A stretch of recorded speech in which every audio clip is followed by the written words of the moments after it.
This program is taking special interest in that case of the two Texas Border Patrol agents convicted down in El Paso, Texas.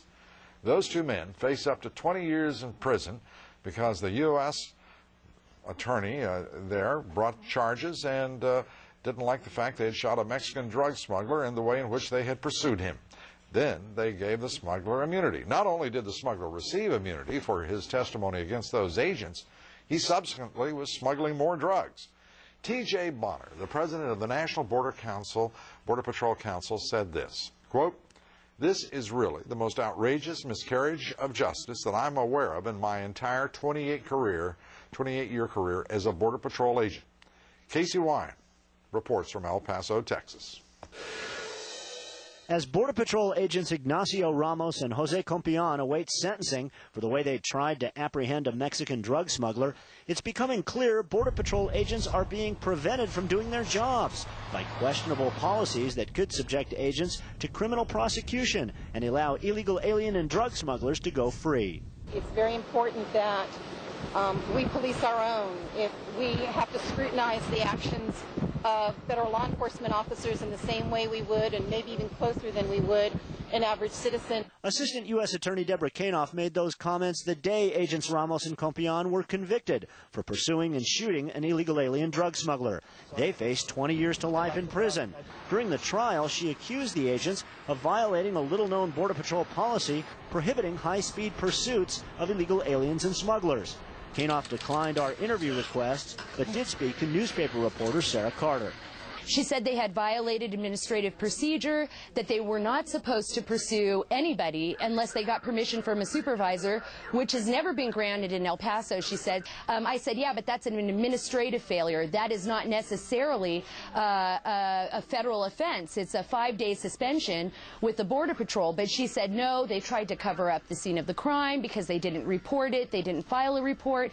I continued to say that those were administrative failures, but she continued to tell me that it was her duty to fight for Davila's rights, his civil rights, and that his civil rights had been violated, and that's why they pursued this so vigorously. Davila is the drug smuggler who was shot in the buttocks after a scuffle with the agents. He was granted immunity from prosecution and is now suing the Border Patrol for $5 million. Agent Ramos says there is a policy against high-speed vehicle pursuits, but it's routinely ignored for practical reasons. We don't really know what we have unless the car or whatever vehicle it is stops. And if a vehicle fails to yield, we'll never know what it is. It's not the first time it's been done by me or any agent out here.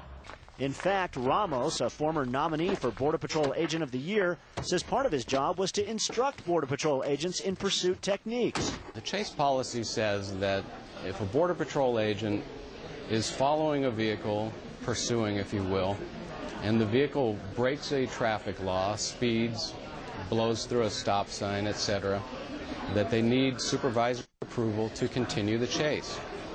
Now, perhaps there was a violation of that policy. But does that rise to the level of criminal misconduct? Absolutely not. The attorney for the man smuggling this load of marijuana denies claims by two sources he has since been arrested again for drug smuggling. He now lives in Juarez, Mexico.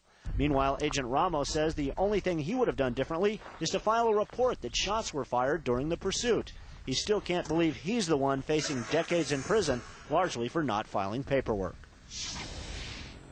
The case is now drawing the attention of members of Congress. We personally have heard from two different staff members, two different members of Congress from border states. They say they're looking into legislation to close some of these gaping loopholes in border security that have been exposed by this case, Lou. Well, they're gaping holes, all right. The first question is, why in the world this U.S. attorney and the U.S. attorney there for the Western District of Texas is Johnny Sutton. Why in the world he permitted Assistant U.S. Attorney Deborah Kanoff, who is obviously very zealous about the rights of illegal drug smugglers, to proceed with such a case over administrative breaches. It's mind-boggling. It is mind-boggling, and it certainly appears, Lou, that they're taking the so-called civil rights of this admitted criminal, this admitted drug smuggler who is in the act of committing a crime, over the rights of these two Border Patrol agents who were trying to stop that crime from happening. In other words, protecting the nation from drugs. And by the way, that border at which you stand and from which you're reporting tonight is the source of the largest quantities of meth, of heroin, of marijuana, and cocaine. And we're losing that war, and perhaps one of the reasons we're losing that war, Casey Wyan, is because the Border Patrol is so stupid as to say to its agents who are working there and putting their lives on the line every day, you have to break off a pursuit because the suspects ran a stoplight? Yeah, the Border Patrol agents you talk to in the field say this is a catch-22 that they deal with on almost a daily basis. This dates back to a situation in California a few years back where drug smugglers or alien smugglers, I should say, ran into a group of school children while they were being pursued by Border Patrol agents. So now they've taken this policy to a whole new level where an agent, as soon as he sees someone break a traffic law, he's got to get prior approval from a supervisor to continue the pursuit. Obviously, that's not practical in a lot of cases. Obviously, it's ignored by the Border Patrol agents on a daily basis. And Border Patrol agents tell you that many of their supervisors will help them to use, I hate to use the words cover up, but to sanitize their reports to reflect, to not reflect that they violated that policy, Lou. Well, someone needs to sanitize the Congress and this executive branch, this Justice Department, and the Border Patrol, who would put those kinds of constraints on trained agents who are those men and women protecting our borders, being asked to carry out these ignorant administrative decrees from idiots in Washington who obviously don't have the concern of either the best interests of their agents or the interests of this country at heart. Somebody has got to get this thing straightened out.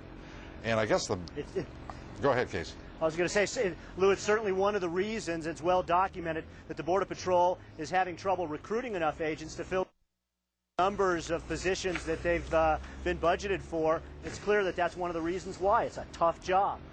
Well, this is just, as T.J. Bonner, the head of the Border Patrol Council, said, this, based on what you have been able to report and what we know about this case right now, this is one of the most outrageous prosecutions I've ever seen, and it's just hard to imagine this is happening in the United States of America.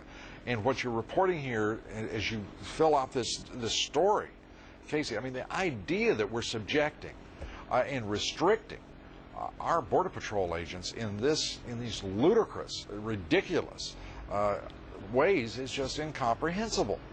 The federal case, the federal prosecutor in this case, as I just mentioned, is Assistant U.S. Attorney Deborah Kanoff. Now, we would love to have her, and we've invited her to join us on this program. And today we again tried to contact her. We're still waiting for a response from her.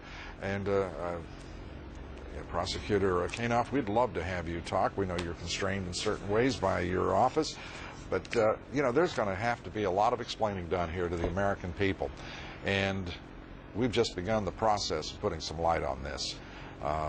Casey Wyan, an excellent job of reporting. We know you're going to be there for days and days to come because it's going to take a while to get to the truth of this one. Casey, thank you very much. Casey Wyan. Okay. That brings us to the subject of our poll tonight. Do you believe the Justice Department should be giving immunity to illegal alien drug smugglers in order to prosecute U.S. Border Patrol agents for breaking administrative regulations? What do you think about that? Yes or no? We'll have the results here later in the broadcast.